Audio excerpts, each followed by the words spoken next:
नमस्कार दोस्तों, मैं हूं सत्यवीर सिंह और आप देख रहे हैं इंडिया वाया यूपी। आज हम बात करेंगे मिडिल ईस्ट में धधक रही उस आग की जिसमें ईरान के supreme leader Ayatollah Ali Khamenei मारे गए। जी हां, आप सच सुन रहे हैं। यूएस इजराइल के कंबाइंड अटैक में खामनेई अपने परिवार के कुछ लोगों और ईरान की सत्ता संभाल रहे वरिष्ठ सदस्यों के साथ मारे गए हैं। आज मिडिल ईस्ट में जो हो रहा है वो सिर्फ एक लड़ाई नहीं है, ये पूरी दुनिया की ताकत के संतुलन को हिला देने वाली जंग बन चुकी है। अमेरिका और इजराइल ने मिलकर जो हमला किया है उसे साधारण एयर स्ट्राइक नहीं कहा जा सकता, ये सीधा टारगेटेड ऑपरेशन था। बताया जा रहा है कि ईरान के कई गुप्त ठिकाने जो ज़मीन के सैकड़ों मीटर अंदर बनाए गए थे उन्हें निशाना बनाया गया। ये वही बंकर थे जहां से ऑपरेशन चलाए जा रहे थे। रिपोर्ट्स में दावा किया गया है कि इन ठिकानों को ख़त्म करने के लिए ऐसे बम इस्तेमाल किए गए जो ज़मीन में 300 मीटर तक अंदर घुसकर विस्फोट कर सकते हैं। यानी सिर्फ ऊपर की इमारत नहीं, नीचे छिपा पूरा कमांड सिस्टम ख़त्म करने की कोशिश की गई थी। शुरुआत में ईरान की तरफ से चुप्पी रही। कई घंटों तक कोई आधिकारिक पुष्टि सामने नहीं आई। कहा जा रहा था कि मलबा हटाने का काम देर रात तक चलता रहा और तब सामने आई सबसे बड़ी खबर। दावा किया गया कि इस हमले में ईरान के सर्वोच्च नेता अली खामनेई मारे गए हैं। सिर्फ वही नहीं, उनके बेहद करीबी लोग भी। रिपोर्ट्स में उनकी बेटी और दामाद का नाम भी सामने आया, यहाँ तक कि उनके पोता और पोती भी। तेहरान में हुए कमांड सेंटर पर हमले का वीडियो देखते हैं।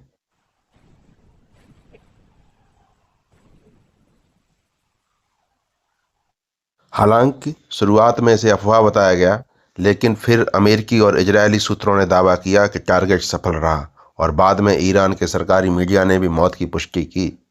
अगर ये पूरी तरह सही साबित होता है तो यह मिडिल ईस्ट की राजनीति का सबसे बड़ा झटका है। अब यहाँ एक सबसे बड़ा सवाल ये है कि कैसे इजराइल और यूएस के पास ये न्यूज़ पहुंची कि खामनेई अपने कुछ खास मेंबर्स के साथ यहीं से ऑपरेशन चला रहे हैं। क्या खामनेई के खास मेंबर्स में से कोई इजराइल या यूएस के लिए जासूसी कर रहा था, या कोई मोसाद का एजेंट जो ईरान में अंदर तक एक्टिव है? कमेंट में अपनी राय ज़रूर लिखिए। लेकिन सवाल ये है, क्या खामनेई के जाने से ईरान कमज़ोर हो जाएगा? कई विश्लेषकों का कहना है शायद नहीं, क्योंकि खामनेई 86 साल के थे। पिछले कुछ वर्षों में वे सीधे फैसले लेने में उतने सक्रिय नहीं थे। बताया जाता है कि दूसरी और तीसरी लाइन की लीडरशिप पहले से तैयार थी। उनके बेटे मोज्तबा खामनेई का नाम भी सामने आ रहा है। कहा जा रहा है कि वे पहले से कई महत्वपूर्ण मामलों को संभाल रहे थे। सुप्रीम लीडर खामनेई के मारे जाने के बाद ऐसे कयास लगाए जा रहे हैं कि अब उनके दूसरे बेटे मोज्तबा खामनेई हो सकते हैं ईरान के नए सुप्रीम लीडर। यानी ईरान को नया सुल्तान आज या कल में मिल सकता है। ईरान में सर्वोच्च नेता का चयन एक्सपर्ट की असेंबली करती है और अब दुनिया की नज़र इस पर है कि अगला उत्तराधिकारी कौन होगा। ईरान में राष्ट्रपति नहीं बल्कि सुप्रीम लीडर सबसे ताकतवर पद होता है। उनकी नियुक्ति असेंबली ऑफ एक्सपर्ट नाम की 88 धार्मिक विद्वानों की परिषद करती है।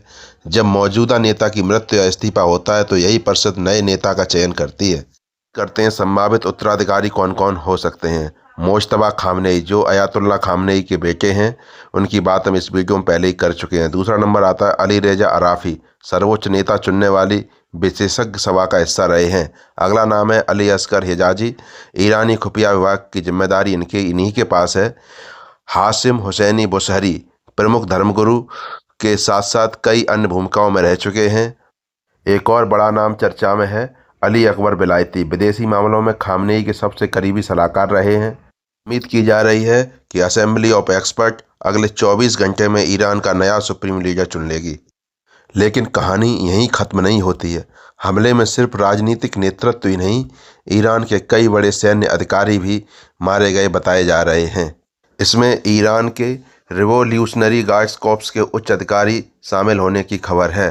हालांकि हर नाम की पुष्टि होना अभी थोड़ा मुश्किल है, फिर भी कुछ बड़े नाम हैं। अजीज नसीर जादे, यह ईरान के रक्षा मंत्री हुआ करते थे। सबसे पहले इन्हीं की मौत की खबर मीडिया में सामने आई थी। मोहम्मद पाकपुर आईआरसीजी के ताकतवर कमांडर इन चीफ की जिम्मेदारी संभाल रहे थे। अली समखानी सर्वोच्च नेता के सबसे भरोसेमंद सलाहकार थे, पूरा काम यही संभाला करते थे। मोहम्मद सिराजी सर्वोच्च नेता के सैन्य ब्यूरो के रणनीतिकार की जिम्मेदारी निभा रहे थे। साले असदी खुफिया तंत्र के मास्टरमाइंड थे। हुसैन जबल अमेलियन एसपीएनजी के अध्यक्ष थे और रेजा मोजाफरी निया एसपीएनजी के पूर्व अध्यक्ष और परमाणु कार्यक्रम के प्रमुख रणनीतिकार। ईरान के इन 7 सीनियर अधिकारियों के मारे जाने पर इजरायली सेना ने एक बयान में कहा है, हमारे लड़ाकू विमानों ने सटीक रूप से सैन्य ठिकानों पर हमला करके इन 7 उच्च रैंकिंग रक्षा अधिकारियों को समाप्त कर दिया है। अब दुनिया उनके बिना बेहतर है। यह बयान सोशल मीडिया पर भी साझा किया गया है। ईरान पर हमले का सबसे बड़ा खुलासा वॉशिंगटन पोस्ट ने किया है। वॉशिंगटन पोस्ट के हिसाब से सऊदी अरब के कहने पर अमेरिका ने ऑपरेशन शुरू किया। क्राउन प्रिंस ने ट्रंप को कई बार फ़ोन कॉल किया। सऊदी के इशारे पर खामनेई की हत्या का दावा किया गया है। अमेरिकी खुफिया एजेंसी हमले के पक्ष में नहीं थी। बात करते हैं हथियारों की। बताया जा रहा है कि अमेरिका ने इन ऑपरेशंस में B-2 स्टेल्थ बॉम्बर, F-35 लड़ाकू विमान और टॉमहॉक जैसे क्रूज मिसाइलों का इस्तेमाल किया है। इजराइल ने भी अपने एडवांस पेनिट्रेशन बमों का इस्तेमाल किया है। कुछ रिपोर्ट्स में बंकर बस्टर बम का भी जिक्र है, जो ज़मीन के भीतर गहराई तक जाकर विस्फोट करते हैं।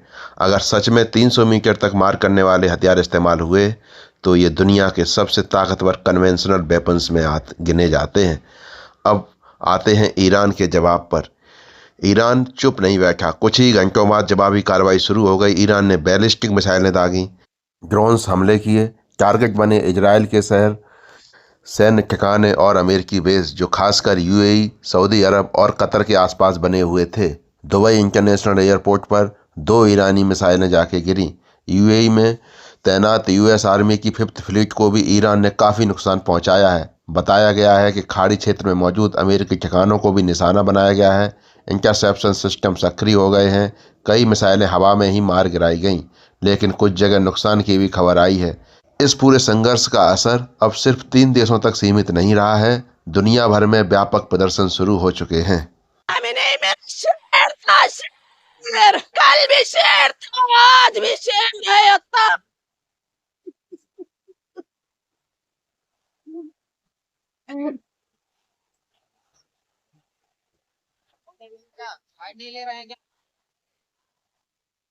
भारत में भी कुछ राज्यों में विरोध हो रहा है। खासकर कश्मीर और उत्तर प्रदेश के कुछ इलाकों में भीड़ सड़कों पर उतरी। पाकिस्तान के कराची में अमेरिकी दूतावास के बाहर भारी प्रदर्शन हुआ।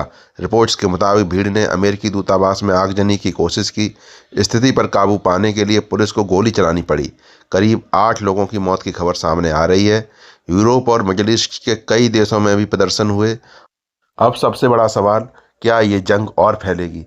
कुछ लोग सोच रहे हैं कि खामनेई की मौत के बाद ईरान कमज़ोर पड़ जाएगा, लेकिन विश्लेषकों का कहना है कि सिस्टम व्यक्ति से बड़ा होता है। अगर नई लीडरशिप तेज़ी से नियंत्रण संभाल लेती है तो यह संघर्ष और भी आक्रामक हो सकता है। यह सिर्फ मिसाइलों की लड़ाई नहीं है, यह प्रभाव, शक्ति, परमाणु संतुलन और क्षेत्रीय वर्चस्व की लड़ाई है। और अगर हालात ऐसे ही रहे तो यह टकराव पूरे मिडिल ईस्ट को जला सकता है। दोस्तों, आने वाले 48 घंटे बेहद निर्णायक हैं। कौन पीछे हटेगा, कौन और हमला करेगा, और क्या यह संघर्ष तीसरे विश्व युद्ध की दिशा में एक और कदम है? दुनिया की नज़रें अब इसी पर टिकी हैं। धन्यवाद।